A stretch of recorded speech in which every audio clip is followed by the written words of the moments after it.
Está entrando no ar o meu, o seu, o nosso Biologia na Vibecast, o seu podcast de biologia. Apresentação, Professor Reis. Olá, bem-vindos ao primeiro episódio do Biologia na Vibecast. Eu sou o Professor Reis, professor de biologia e criador do canal Biologia na Vibe no YouTube.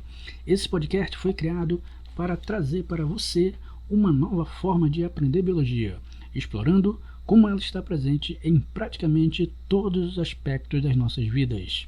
Hoje vamos falar sobre algo que muita gente não percebe, como a biologia está ao nosso redor em todas as atividades que realizamos no dia a dia.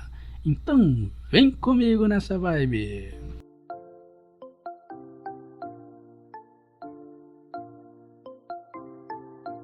Você sabia que, ao tomar seu café da manhã, respirar ou até mesmo pegar um resfriado, a biologia está agindo? Você aí do outro lado que está ouvindo nosso podcast, você sabia disso?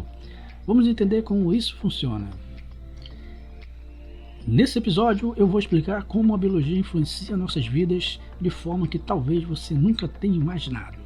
Vou falar sobre alimentação, saúde, sustentabilidade e outras áreas que estão diretamente ligadas à ciência da vida. Então vamos começar pelo que está bem perto de nós, todos os dias, a alimentação. Então, sem alimentação, basicamente, ninguém consegue sobreviver. Então, a alimentação é algo muito importante, é o que nós vamos falar agora, alimentação e biologia. Você já parou para pensar como os alimentos chegam à nossa mesa? Você aí que está nos ouvindo já parou para pensar, já fez essa pergunta? Como que todos os dias o alimento chega até as nossas mesas? Do ponto de vista biológico, certo, pessoal? Tudo começa com um processo básico que ocorre nas plantas, a fotossíntese. A fotossíntese, pessoal, ela é um processo vital, extremamente vital para a manutenção da vida no nosso planeta. É um processo pelo qual as plantas transformam luz solar em energia. A partir daí, elas produzem os carboidratos que compõem os alimentos que comemos. Isso aí seria uma forma bem simplificada de conceituar a fotossíntese. Porém, o processo da fotossíntese é algo muito mais complexo e os seres vivos que realizam a fotossíntese são chamados de seres vivos fotossintetizantes. E quais são eles? São as plantas e as algas, os principais, plantas e algas. Porém, existem algumas espécies de bactérias que também realizam um processo muito semelhante com a fotossíntese. Mas vamos focar apenas em plantas e algas. Então, a planta, quando ela vai realizar a fotossíntese, vai ser da seguinte forma. As suas raízes irão absorver água e sais minerais. As suas folhas vão absorver a luz do sol, vão absorver o dióxido de carbono, também conhecido como gás carbônico, e também o oxigênio. Além de produzir oxigênio, as plantas também consomem. Você sabia disso? Então, essas substâncias, todas elas são consideradas substâncias inorgânicas, que ao serem absorvidas pelas plantas, vão se misturar, uma espécie de mistura, certo? Um termo só para vocês compreenderem melhor, mas vai realizar o que? Vai ocorrer uma reação química, que durante esse processo dessa reação química, essa substância inorgânica será transformada em substância orgânica. E quando nós falamos em substância orgânica, temos que ter na nossa mente que substância orgânica é significado de energia. Então, a partir do momento que essa substância inorgânica se transforma em orgânica, ela vai gerar a energia que a planta necessita. E a partir desse momento será produzido a glicose. Além da glicose, para que a glicose vai servir? Vai servir para a planta utilizar essa glicose, que é uma espécie de açúcar, totalmente diferente da sacarose, aquele açúcar que você tempera o seu café, o seu suco aí na sua casa, é outro tipo de açúcar. É um carboidrato que vai gerar a energia que a planta necessita para crescer, se desenvolver e servir de alimento para outros seres vivos. E além de todo esse processo bem complexo, ela vai estar liberando para a atmosfera o precioso gás oxigênio. Então, é dessa forma que ocorre o processo da fotossíntese, da mesma forma que as algas irão realizar no ambiente aquático. Então, vamos para um exemplo prático, o nosso café da manhã. Se você come pão, frutas ou até mesmo toma café, todos esses alimentos vêm de uma planta que realizam a fotossíntese. E não para por aí. Muitos dos nutrientes que consumimos dependem da interação entre plantas, solo e água. Por exemplo, o crescimento saudável de vegetais depende de minerais presentes no solo, e esses nutrientes são absorvidos graças à biologia. Então, toda vez que você consome o seu café da manhã, você está, no caso ali, consumindo aquele alimento que realizou a fotossíntese. Então, a nossa alimentação ela depende, seja direta ou indiretamente, da fotossíntese. Por quê? No café da manhã, o café é uma planta que, para crescer, se desenvolver e gerar frutos, vai realizar a fotossíntese. Quando você consome o pão ele é derivado de trigo, ou seja, que também é uma planta que vai crescer e se desenvolver devido à realização da fotossíntese. Quando você consome o queijo, aí você pergunta, mas o queijo não vem de planta, o queijo vem de uma vaca, ou seja, do leite, é derivado do leite que a vaquinha produz, correto? Bem, então a vaquinha ela não é uma planta, muito bem, mas ela vai consumir um alimento. Qual seria o alimento das vaquinhas? No caso aqui, aquela vaquinha raiz, ela vai consumir gramínea, e a gramínea é uma planta, para se desenvolver necessita da fotossíntese. Olha aí a fotossíntese presente novamente. Então, pessoal, a nossa alimentação ela vai depender direta ou indiretamente da realização da fotossíntese. Muito bem, uma curiosidade biológica. Você sabia que atualmente muitas das plantas que comemos foram modificadas geneticamente para serem mais resistentes a pragas? Esse é um exemplo de como o conhecimento biológico está sendo aplicado na agricultura. Então, hoje, nos dias atuais, devido ao avanço da biotecnologia, já é possível realizar a modificação genética de algumas plantas. Mas para que fazer isso? Para tornar algumas plantas resistentes a pragas. Mas o que seriam essas pragas? Fungos, bactérias, até mesmo insetos. Para dessa forma impedir que esses fungos, bactérias ou insetos consumam a planta, no caso a lavoura toda, e dá um prejuízo para quem está produzindo. Então, se modificando ela geneticamente, ela vai ficar mais resistente. Se ela fica resistente, essas pragas elas não vão causar dano à plantação. Então, a biotecnologia, que é um dos ramos da biologia, ela entra nessa situação aí, então ajudando o ser humano. Então, vamos agora para um novo tópico aqui do nosso podcast, falar sobre impactos da biologia na saúde. Agora vamos pensar na nossa saúde. Cada vez que você toma um remédio, ou os cientistas produzem uma vacina, ou até mesmo vai ao médico, você está diretamente em contato com conhecimento biológico. A medicina moderna está totalmente baseada na biologia. Sem ela, não teríamos vacinas, antibióticos ou tratamentos para doenças. Então, hoje em dia, pessoal, a medicina ela está ligada diretamente com os conhecimentos biológicos. E ainda acrescento mais: medicina, biologia e tecnologia. Conforme a tecnologia ela vai avançando, vai sendo criando novos equipamentos que possibilita o ser humano a realizar novas descobertas, isso aí também vai ajudando, melhorando ainda mais, no caso, os processos da medicina, e ajudando também a fazer novas descobertas no campo da ciência.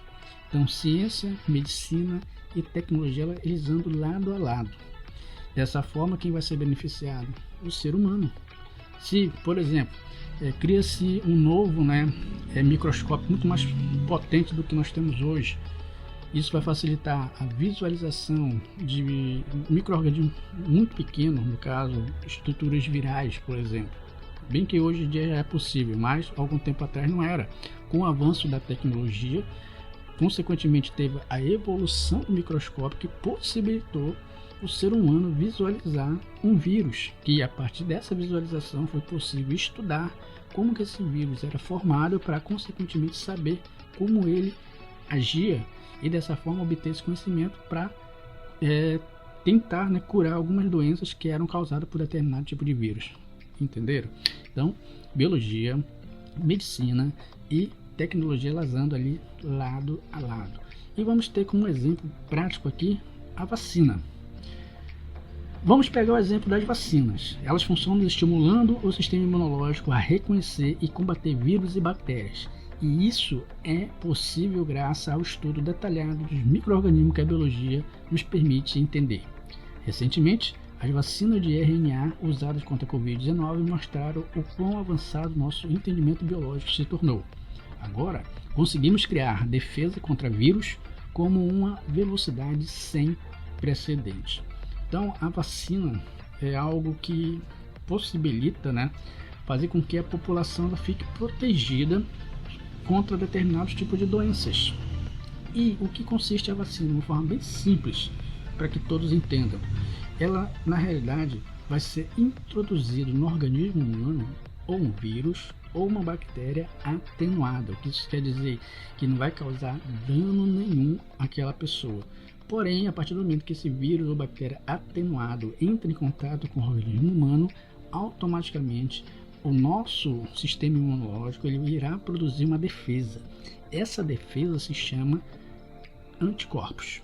Então, uma vez que a vacina foi introduzida no seu organismo, essa pequena amostra de vírus e bactérias foi colocada no seu organismo de forma atenuada, foi criado essa defesa, ou seja, anticorpos contra esse determinado tipo de vírus e bactéria, e uma vez que você realmente entra em contato com aquele vírus ou bactéria que vai causar mal a você, que vai causar uma doença, você já tem uma proteção, ou seja, você já tem seus anticorpos que vão lhe ajudar a combater, né, contra esse vírus e bactéria, impedindo dessa forma que você adoeça. Você pode até adoecer, mas as consequências, né, o impacto será muito menor do que você não ter sido vacinado.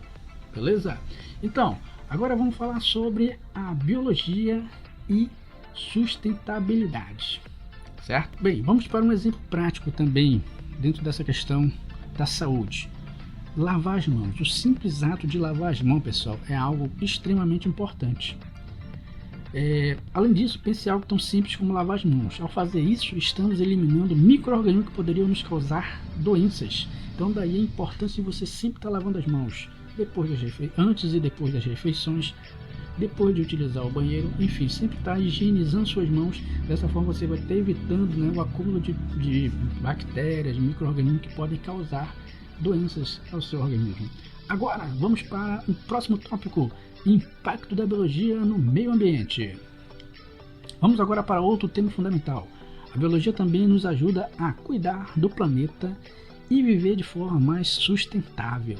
Entender os ciclos da natureza, como o ciclo do carbono e da água, é crucial para a preservação do meio ambiente. Mas além disso, a biotecnologia tem nos oferecido novas formas de minimizar os impactos que causamos no nosso planeta. Então, hoje a palavra sustentabilidade é uma palavra que está em alta. Tudo que realizamos, né, as ações hoje, atualmente sempre está voltada para a sustentabilidade. O que seria isso? Tornar o nosso planeta mais sustentável, ou seja, tornar ele com recursos renováveis, que dessa forma impeçam que haja uma maior degradação no nosso planeta. Em outras palavras, para a gente simplificar, tentar diminuir a poluição que o ser humano está causando cada vez mais ao planeta Terra. Então, criar formas, né, criar no caso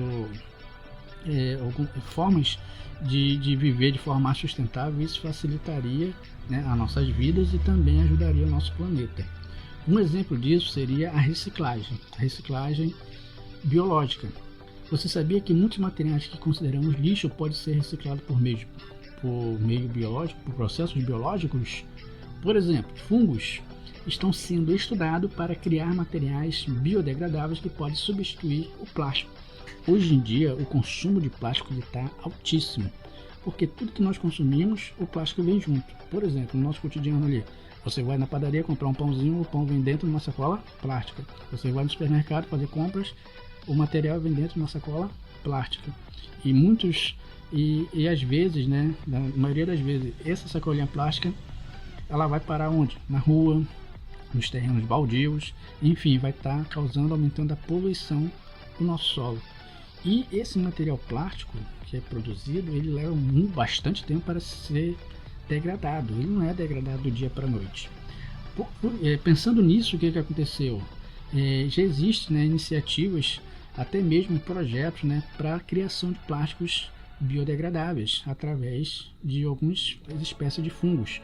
Esse plástico biodegradável ele iria se degradar com muito mais rapidez, digamos, com muita mais velocidade do que o plástico convencional. Então isso aí seria uma forma de diminuir, né, a poluição do solo e consequentemente também das águas, porque quando a sacolinha plástica é jogada na água, seja no rio, no igarapé ou no oceano ou no mar, por exemplo, nos animais marinhos, uma vez que tem uma sacola plástica ali boiando, por exemplo, um animal marinho ali vai pensar que é uma água viva e vai tentar consumir e pode acabar até morrendo.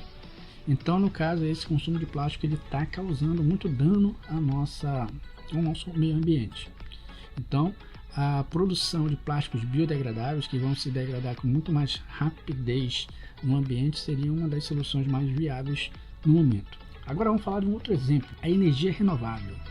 Hoje em dia, pessoal, a matriz energética do mundo é através da energia fóssil, ou seja, derivado do petróleo.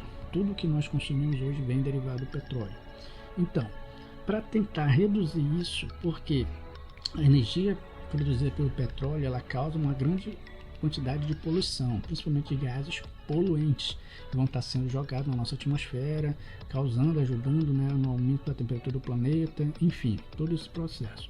Então, há muito tempo, né, os cientistas vêm tentando desenvolver novos meios de obter energia de forma limpa, de forma ecologicamente correta.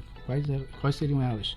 A energia eólica, produzida pelos ventos, a energia solar, enfim, são um dos principais exemplos, certo? Para tentar minimizar, né, esse consumo de energia derivada do petróleo. Mas até mesmo a produção de energia está conectada à biologia. Com a biotecnologia conseguimos produzir biocombustíveis como o etanol, que é um combustível derivado da cana-de-açúcar, a partir de plantas. Isso ajuda a produzir nossa dependência de combustíveis fósseis que são altamente poluentes. Aí vem uma pergunta, você já parou para pensar em como cada ação humana está conectada à natureza por meio da biologia? Certo? Então, depois de tudo isso que nós falamos, você já parou para pensar que toda a nossa ação que nós realizamos no meio ambiente ele vai causar um impacto, seja ele positivo ou negativo. Qual seria o impacto positivo? É quando tem uma área degradada e você vai lá, né, com um grupo de pessoas e começa a reflorestar aquela área ali. Então ocorreu ali, depois de um tempo, é claro que não vai ser noite por dia, mas vai ter um impacto positivo. O inverso seria você pegar uma área de floresta e derrubar ou tacar fogo, realizar queimada. Vai ter um grande impacto negativo, certo? Então tudo que nós realizamos no nosso planeta vai gerar um impacto, seja ele positivo ou negativo, mas geralmente é mais negativo do que positivo. Então, vimos hoje que a biologia está em tudo ao nosso redor, na nossa alimentação, na saúde e até mesmo nas nossas práticas sustentáveis. Ela nos ajuda a entender melhor o mundo e encontrar soluções para os desafios que enfrentamos diariamente. Agora que você conhece um pouco mais sobre a biologia no nosso cotidiano, como você enxerga a ciência ao seu redor? A próxima vez que você tomar uma vacina ou até mesmo comer um pedaço de pão, lembre-se do papel fundamental que a biologia desempenha. No próximo episódio, vamos explorar outro tema fascinante, a evolução. Vamos desmistificar mitos e trazer fatos sobre como os seres vivos evoluíram ao longo do tempo. Não perca! Muito obrigado por ouvir. Não se esqueça de seguir o podcast para mais episódios como este. E se você gostou, compartilhe com seus amigos. E até a nossa próxima vibe. Fui!